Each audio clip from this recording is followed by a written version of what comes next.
Get a divorce now. Useless wife. While shopping, I received an email from my mother-in-law, and I widened my eyes in shock. It had been a year since I got married to my husband. Complaints about housework, not spending weekends at home. Recently, our arguments had increased, which was troubling me. This was the last straw.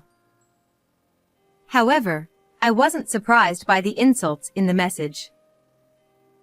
Who is this? Because right next to me, the mother-in-law who should have sent the email was tilting her head in confusion. I married my husband Lennon, who is 2 years older, when I was 28. Both of us worked, leading busy lives. But I wasn't dissatisfied with that lifestyle. Because my husband made efforts to keep our relationship strong. The mother-in-law, who lived alone nearby, was a bit difficult and not very talkative. So, my husband didn't force us to meet often. Blair, you don't have to force yourself to get along with my mom. Everyone has their own comfortable distance with others. I felt loved by his consideration. However, after a certain point, our everyday life started to crumble. Has the quality of your cooking dropped again? What? I don't think so. Was it not tasty? The flavor is bland. And the house isn't cleaned properly. There's dust in front of the TV. Aren't you slacking off recently? One day, while eating dinner, Lennon sneered at me, and I bit my lip. Despite being kind when we were dating, a year after our marriage, he started treating me coldly. Although we shared household chores, I found myself doing everything. Yet, he constantly complained and sometimes ignored me.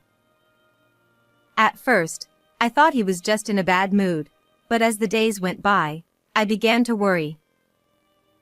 Did I do something to Lennon? However, I couldn't think of any reason, no matter how much I pondered. When I subtly asked him, he would just say, "Nothing," and give a curt reply. Eventually, he seemed annoyed with my attempts to discuss things. He stopped staying home on weekends and actively avoided me. Why did it turn out like this? Even if I had done something wrong, without knowing the cause, I couldn't improve anything. Desperately, an idea came to my mind. Maybe I should talk to his mother this Sunday. Since we met through a dinner party, we unfortunately didn't have mutual friends. So, the only person who knew him better than I did was his mother. Although I hadn't told my husband, I was actually on good terms with his mother. Initially, I found her blunt manner off-putting, but that perception changed one day.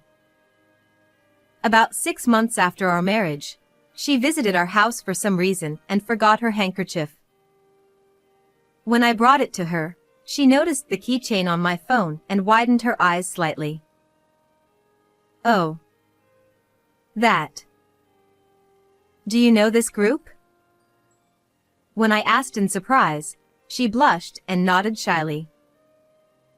It turned out she was a fan of the idol group I had loved and supported for years. I can't believe you like them too, Blair. But it's embarrassing, so please don't tell my son. Gone was the impression of a taciturn and cool person. She now looked embarrassed but smiling. I instantly became fond of my mother-in-law. From then on, we went shopping for idol merchandise and attended concerts together, deepening our bond. I believed she would listen to my concerns sincerely. But, complaining about her own son, she wouldn't want to hear that.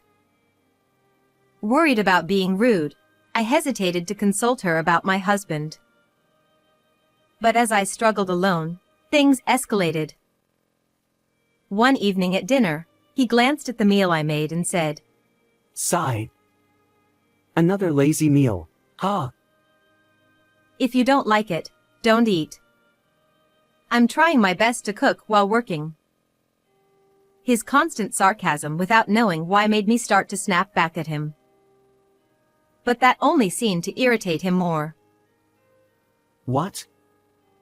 Is that how you talk to your husband? Forget it. I can't eat this. He clicked his tongue and threw the untouched food into the sink. Then, leaving me stunned, he locked himself in his room. I worked hard to make that. Anger welled up as I looked at the wasted meal. I wanted to avoid fighting every time we met. If we could laugh together like when we were newlyweds, nothing would make me happier. But contrary to my hopes, a suspicion grew in my mind. Could he be having an affair? Recently, his overtime, business trips, and outings increased, and sometimes he came home smelling of women's perfume. If there's another woman and he's serious about her. Trapped by my thoughts, I couldn't shake the bad feeling. Soon, my suspicion turned into certainty. One day, while shopping for concert merchandise with my mother-in-law, I received a message. Thinking it was work-related, I checked my phone after excusing myself to her. I was shocked by the text. What? What does this mean?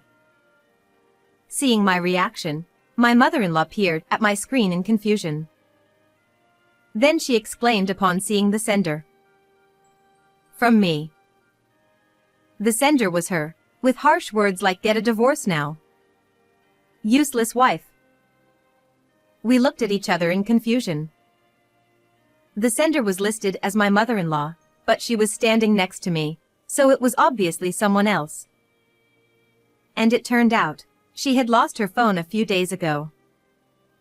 I wasn't too worried and planned to look for it later, but who could this be? Maybe. Seeing her puzzled expression, I spoke up. I think I might know who the sender is. Her attentive gaze made me decide to share something. Listening quietly and seriously, her face was solemn. But after I finished, she smiled mischievously. Let's pretend we don't know anything and reply according to my suggestion. She proposed a plan. A few weeks later, I stood in front of my house with her. I hadn't been home for a week. After that incident, I had been staying at her place for a reason. Blair, let's go in now. Nodding at her signal, I held a running video camera in my right hand. We entered the house. At that moment, I was burning with anger. The mysterious email had made all of my husband's previously confusing actions clear. Oh. Where are they? I hear sounds coming from the bathroom. My mother-in-law, who had been looking around the empty living room, took my hand and headed straight for the bathroom. Gathering my resolve, I opened the door to the changing area, and from the other side of the door leading to the bathtub, I could hear the cheerful voices of a man and a woman. My mother-in-law sighed deeply, oblivious to our presence, and I grinned beside her. I have an idea. Then I whispered to her and hooked a tension rod I found nearby onto the door. After confirming that the two inside couldn't get out, I set up the video camera and took a deep breath. You really were cheating on me, weren't you? Startled by my sudden shout, the voices inside immediately stopped. A shadow, which seemed to be my husband, approached the semi-transparent bathroom door.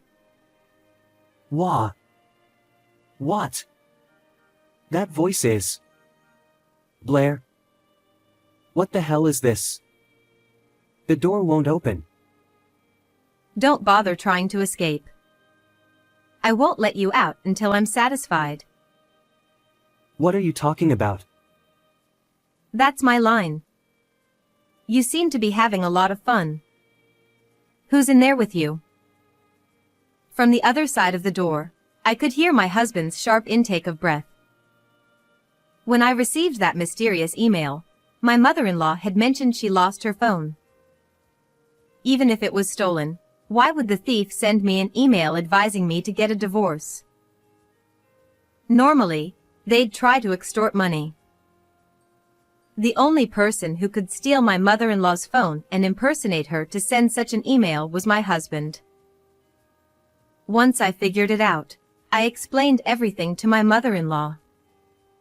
Upon learning of her son's cruel behavior towards me, she was livid. Why don't you pretend to be fooled and send a message saying I'm leaving? Following her advice, I sent a message saying, I can't stand your son's treatment anymore, so I'm leaving. I'll mail the divorce papers later. Since then, I had been staying at her house, and we had been monitoring my husband's actions together. I was shocked. As soon as I stopped coming home, he started bringing a different woman home every day. I spoke coldly in front of the bathroom door. No, that's not it. Listen to me, Blair. Just open this door first. By the way, I took photos of everything, so I have solid evidence. Ignoring my husband, who was pounding on the door, I scoffed. His words had no credibility at this point. We had gathered enough evidence, which is why we decided to confront him together. After a while, he began to explain frantically.